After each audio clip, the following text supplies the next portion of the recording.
Welcome to December's Market Update.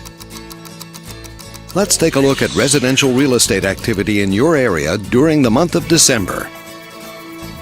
The number of active listings was stable from 1 year earlier and down 16% from the previous month. This smaller inventory means that buyers who waited to buy may have had a smaller selection to choose from. As you can see, the median listing price for the month was just over $480,000.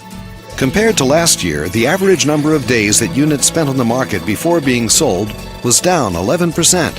This lower number of days may signal a positive trend in the local inventory turnover rate. The median sale price was $400,000. The number of units sold increased 3% year over year and increased 22% month over month. These figures may indicate that buyers have been taking advantage of competitive pricing and interest rates. Thanks for watching.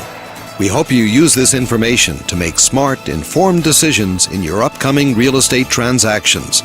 Feel free to contact us for more information or further assistance.